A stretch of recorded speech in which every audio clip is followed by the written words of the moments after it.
Good morning, good afternoon and good evening. Applied study হবে আপনাদের সকলকে স্বাগত জানাই। বন্ধুরা, আজকের এই ভিডিওতে আমরা দেখব কিছু হিস্টোরিক মডেল প্রেজেন্টেশন, যেটা তোমরা ক্লাসে করতে পারো, স্কুল কলেজে বিভিন্ন প্রজেক্টে তোমরা এটা করতে পারো। তো এই ধরনের প্রজেক্ট আইডিয়াসগুলো পাওয়ার জন্য অবশ্যই এই চ্যানেলের প্লেলিস্ট প্রজেক্ট আইডিয়াস, সেখানে গেলে তোমরা দেখতে পাবে যে কীরকম ধরনের প্রজেক্ট এখানে তৈরি করা হচ্ছে এবং সেগুলো নিয়ে তোমরা আইডিয়া কালেক্ট করে তোমাদের নিজেদের ক্লাসেও, তোমাদের নিজেদের কাজেও কিন্তু সেটা ইউজ করতে পারো।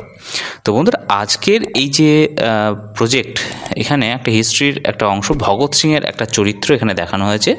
ভগৎ সিংয়ের বিভিন্ন চরিত্রের মধ্যে এখানে 3টি চরিত্র এখানে মেনলি দেখানো হয়েছে। তো তোমরা খুব ভালো করে এই ভিডিওটি প্রথম থেকে শেষ পর্যন্ত একবার দেখো, তাহলে বুঝতে পারবে যে এর মধ্যে কী বোঝাতে চাওয়া হয়েছে। তো তোমরা এটাকে আরেকটু স্টাডি করে আরেকটু কিছু ভালো এক্ষেত্রে অ্যাড করতে পারো বা এই জিনিসটাকেও করতে পারো। এবং এক্ষেত্রে যে সেন্ট্রাল অ্যাসেম্বলি, আমরা এটা দেখে বুঝতেই পারছি যে এটি একটি লোকসভা বা বিধানসভার মতো একটি সদন। তো এই ক্ষেত্রে সেন্ট্রাল অ্যাসেম্বলিতে যখন হামলা চালিয়েছিলেন ভগৎ সিং, তো তার যে দৃশ্য সেটা কিন্তু এখানে দেখানো হয়েছে।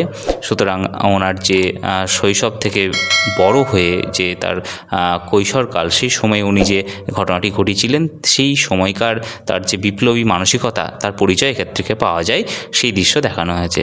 এবং শেষের দিকে ওনার টিনেজার শেষ না হতেই যে ওনার যে সাহসিকতা, সেটাকে দমিয়ে দেওয়ার জন্য ইংরেজদের দ্বারা ওনার সাথে আরও 3 কমরেডসকে যেভাবে ফাঁসি দেওয়া হয়েছিল, রাজগুরু সুখদেব এবং যে ভগৎ সিংকে ফাঁসি দেওয়া হয়েছিল, সেই জায়গাটাই কিন্তু এখানে তুলে ধরা হয়েছে। সুতরাং ভগৎ সিংয়ের যে জীবনের 3টি যে স্টেপ, সেই 3টি পর্যায়কে এখান থেকে কিন্তু তুলে ধরা হয়েছে। তো বন্ধুরা, এইভাবে তোমরা কিন্তু তোমাদের প্রজেক্টও কিন্তু সাজিয়ে নিতে পারো। এটা শুধু ভগৎ সিংয়ের ক্ষেত্রে হয়েছে, তোমরা এগুলো অন্যের ক্ষেত্রেও কিন্তু করতে পারো। অন্য যে কোনো ধরনের কোনো বিপ্লবীদের জীবনী নিয়েও তোমরা কিন্তু এটা করতে পারো। তো বন্ধুরা, আজকের ভিডিও এই পর্যন্তই।